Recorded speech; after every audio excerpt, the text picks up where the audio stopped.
சகோதரர் பக்த சிங் அவர்களின் ஊழியத்திலிருந்து விடாய் துணிக்கேற்ற வார்த்தைகள் மார்ச் மாதம் 20ஆம் தேதி. அவரே சபையாகிய சரீரத்துக்கு தலையானவர், எல்லாவற்றிலும் முதல்வராயிருக்கும்படி அவரே ஆதியும் மரித்தோரிலிருந்து எழுந்த முதற் பேருமானவர். கொலேசியருக்கு நிருபம் 1வது அதிகாரம் 18வது வசனம். எபேசியருக்கு நிருபம் 1வது அதிகாரம் 23வது வசனத்தில் சபை கிறிஸ்துவின் சரீரம் என்று அழைக்கப்படுகிறது. கர்த்தராகிய இயேசு கிறிஸ்துவின் ஜீவனை பெறாதவர்கள் அவருடைய சரீரத்தின் அவயங்கள் என்று அழைக்கப்படுவதற்கு எந்த உரிமையும் அவர்களுக்கு இல்லை. உதாரணமாக, செயற்கை கால் வைத்த ஒரு மனிதனை எடுத்துக்கொள்ளுங்கள். அது ஒரு நல்ல கால்தான் மற்றும் மனிதன் மிகவும் அழகாக நடக்க உதவுகிறது. ஆனால் அது சரீரத்தின் ஒரு பகுதி அல்ல. அது போல்ட்டுகள், நட்டுகள் மற்றும் பட்டைகள் மூலமாக இணைக்கப்பட்டிருக்கிறது. இல்லையெனில் அது எங்கேயாவது விழுந்துவிடக்கூடும். இப்போது உங்கள் கை உங்கள் சரீரத்தில் எந்த வகையில் இணைக்கப்பட்டுள்ளது என்றால், அது நட்டுகள், போல்ட் மற்றும் பட்டைகளால் இணைக்கப்பட்டிருந்தாலும் அனைத்து உறுப்புகளிலும் ஜீவனற்ற நிலையில்தான் இணைக்கப்பட்டிருக்கும். ஆகவே மறுபடியும் பிறந்தவர்கள் மட்டுமே கர்த்தராகிய இயேசு கிறிஸ்துவின் ஜீவன் ஊற்றப்பட்டவர்கள். அவர்களே சபையாகிய கிறிஸ்துவின் சரீரத்தின் அவயங்களாக இருக்கிறார்கள். மனித சரீரத்தில் பல அவயங்கள் இருக்கின்றது.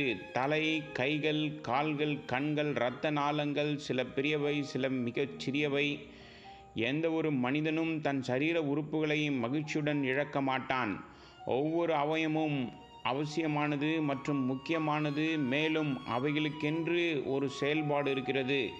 இவ்வாறே கிறிஸ்துவின் சரீரத்தில் ஓர் அவயமாக இருக்கும் நம் ஒவ்வொருவருக்கும் நிறைவேற்றப்பட வேண்டிய ஒரு ஊழியமும் உடற்பயிற்சியும் அதை செய்வதற்கான வரமும் இருக்கிறது.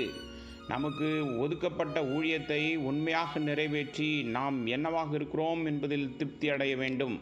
நீங்கள் யாராக இருந்தாலும் நீங்கள் கிறிஸ்துவின் சரீரத்தில் ஒரு அங்கமாக இருக்கிறதால் உங்கள் சேவை கர்த்தருக்கு சமமான, முக்கியமானது மற்றும் விலையேற பெற்றது. உண்மையான மகிழ்ச்சி மற்றும் பயனாளியின் ரகசியம் என்னவென்றால், நீங்கள் கிறிஸ்துவின் சரீரத்தில் ஒரு அவயம் என்பதை நீங்கள் உணர வேண்டும். மேலும் கிறிஸ்துவானவர் உங்கள் தலையாக இருக்கிறார். மனித சரீரத்தின் அனைத்து அவயங்களும் தலையின் கட்டுப்பாடின்றி தனியாக செயல்பட முடியும் என்று வைத்துக்கொள்வோம் என்றால் என்ன நடக்கும்? நம்மால் கற்பனை கூட செய்ய முடியாது. மனித சரீரம் அப்படிப்பட்டதல்ல. அவயங்கள் அனைத்தும் தலையால் ஆளப்பட்டு அவைகள் ஒற்றுமையோடு கூட செயல்படுகிறது. இவ்வாறு சபையின் அவயங்கள் தலைவரான கிறிஸ்துவால் கட்டுப்படுத்தப்பட வேண்டும். அப்போதுதான் நீங்கள் ஜீவனுள்ள சபையை பெற முடியும். ஒரு சபை அல்லது தேவாலயத்தில் தேவனுடைய பரிபூர்ணம் காணப்பட வேண்டுமானால் ஒவ்வொரு அவயமும் தனித்தனியாகவும் ஒட்டுமொத்த சபையும் கிறிஸ்துவை தலையாகவும் ஏற்றுக்கொள்ள வேண்டியது அவசியம்.